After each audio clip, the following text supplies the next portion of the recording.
If you have decreased eversion in your ankle, right, when the heel bone moves out, it can affect your pelvic floor. And believe it or not, this ankle motion pretty much affects every joint in your body when you're moving in weight-bearing positions. So you can get this, you get this chain reaction that occurs. It'll either support pain-free function or it'll lead to dysfunction over time. And so you want to make sure you've got nice eversion of that heel bone, because that can affect a lot of things. Limitations in your thoracic spine can lead to your respiratory diaphragm not loading symmetrically, which means both sides even, and your diaphragm isometrically impacts the loading and exploding of your pelvic floor. So in other words, you have to have full motion in your rib cage to have good pelvic floor function. And a lot of people have limited rib motion, right? If you struggle to turn to see while you're backing up when you're driving or when you're pulling out or when you're parking, then you've got limited rib motion, and it's important to address that and restore that, because that will affect your pelvic floor. Limitations in one or both hips can also affect pelvic floor function, rendering it to be switched off. And a lot of times this happens with total hip replacements, with hip fractures, ORIF, all that kind of stuff.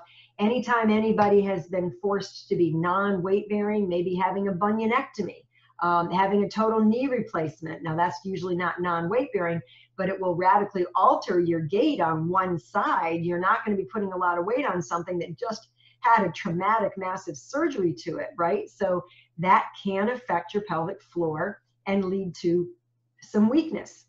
Your pelvic floor muscles are oriented in a way that they get stimulated by hip rotation, which is turning in and out. And you saw all those anatomical pictures, right, where the rotator fascially connected to the pelvic floor, so you know how that happens. And of course, the good news is this can be improved if you've ever had a total hip replacement or some other reason that hip rotation decreases, right? And if you're sedentary, which I mentioned earlier, if you're sedentary, you rarely bear weight on your feet with normal rotation in the hips and ribs, your pelvic floor lacks the firing of the muscles that occur from the rotation, which begins with eversion at your ankle. And this is why many people become incontinent when they're wheelchair bound or they're sedentary. So let's discuss why Kegels doesn't resolve these issues and can even make matters worse. When you can, and this is for people who have organ prolapse, okay?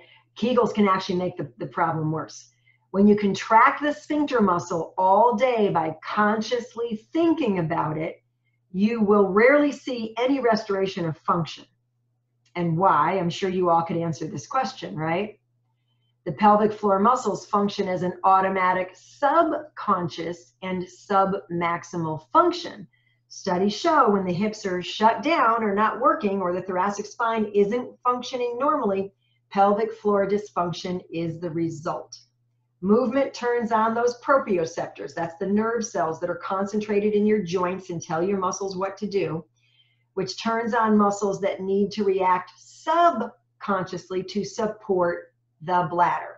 So you cannot consciously contract your sphincter and elicit improvement in pelvic floor function. It just doesn't happen.